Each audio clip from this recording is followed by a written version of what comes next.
പ്രിയപ്പെട്ടവരെ, ഈ വർഷത്തെ വിഷു 1200 ആണ്ട് മീനമാസം 30 ഞായറാഴ്ച രാത്രി 3:21, അതായത് ഉദയാൽ പരം 52 നാഴിക 40 വിനാഴികയ്ക്ക് ചോതി നക്ഷത്രം 1-ാം പാദത്തിങ്കൽ തുലാക്കൂറിൽ മേടരവി സംക്രമമാണ്.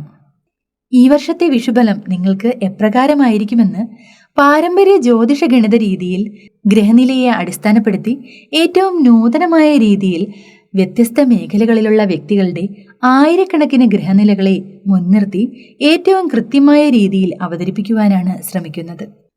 ഇത് ചിലപ്പോൾ മറ്റ് ജ്യോതിഷ വിദഗ്ധരിൽ നിന്നും കേട്ടിട്ടുള്ള ഫലപ്രവചന രീതിയിൽ നിന്നും വ്യത്യസ്തമായിരിക്കാം.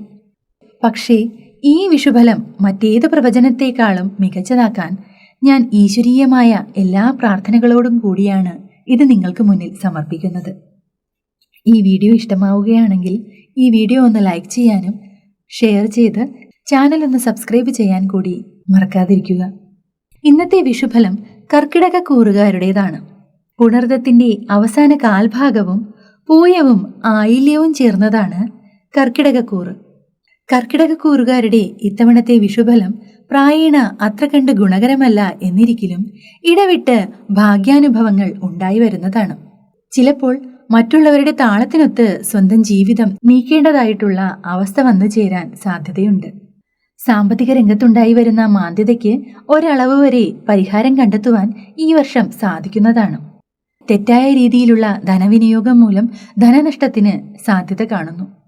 ചില ഇടപാടുകളിൽ സഹായിക്കുക, ചിലതിന് ജാമ്യം നിൽക്കുക മുതലായവ മൂലം മറ്റുള്ളവരുടെ ബാധ്യത ഏറ്റെടുക്കേണ്ടതായിട്ടുള്ള അവസ്ഥയും വന്നു ചേരുന്നതാണ്. കോപം വർദ്ധിച്ചു വരിക മൂലം കുടുംബത്തിനകത്തും സുഹൃത്തുക്കൾക്കിടയിലും നിങ്ങളുമായി ബന്ധപ്പെട്ട് പ്രശ്നങ്ങൾ സംജാതമാവുന്നതാണ്.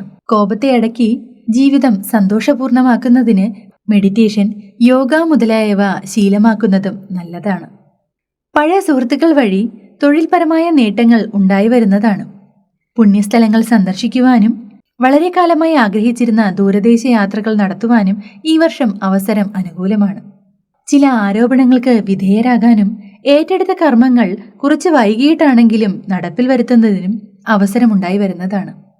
വിദേശ രാജ്യത്ത് തൊഴിലിനായോ പഠനത്തിനായോ പോകാൻ ആഗ്രഹിക്കുന്നവർക്ക് അല്പം വൈകിയാണെങ്കിലും അതിനുള്ള അവസരവും കൈവരുന്നതാണ്. വിദ്യാർത്ഥികൾക്ക് പഠന പുരോഗതി ഉണ്ടായി വരുന്നതാണ്. ആരോഗ്യപരമായ ചില പ്രശ്നങ്ങൾ ഇടയ്ക്കിടെ അലട്ടുന്നതിന് സാധ്യത കാണുന്നു. അപ്പോൾ കർക്കിടകക്കൂറുകാരെ, നിങ്ങളുടെ ഈ വർഷത്തെ വിഷുഫലം ഈ രീതിയിലാണ്. ഇതിൽ പറഞ്ഞിട്ടുള്ള ഗുണഫലങ്ങൾ ഇരട്ടിയാകുന്നതിനും ദോഷഫലങ്ങളുടെ പ്രഭാവം നശിക്കുന്നതിനുമായിട്ട് ചില പ്രതിവിധികൾ കൂടി നിർദ്ദേശിക്കുകയാണ്.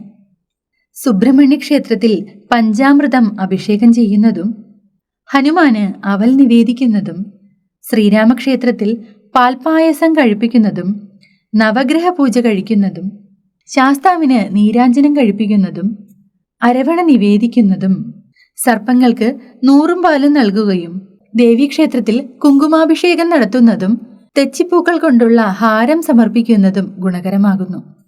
ഇതിനോടൊപ്പം കഴിയുന്ന ശനിയാഴ്ചകളിൽ ശനിയാഴ്ച വ്രതമെടുക്കുന്നതും ശിവക്ഷേത്രത്തിൽ ഇളനീര് കൊണ്ട് അഭിഷേകം നടത്തുന്നതും ഗുണകരമാകുന്നു. അപ്പോൾ പ്രിയപ്പെട്ടവരെ, ഈ വർഷത്തെ വിഷു ഏവർക്കും മംഗളകരമായി തീരട്ടെ എന്ന് ആശംസിക്കുന്നു. വിഷു ആശംസകൾ.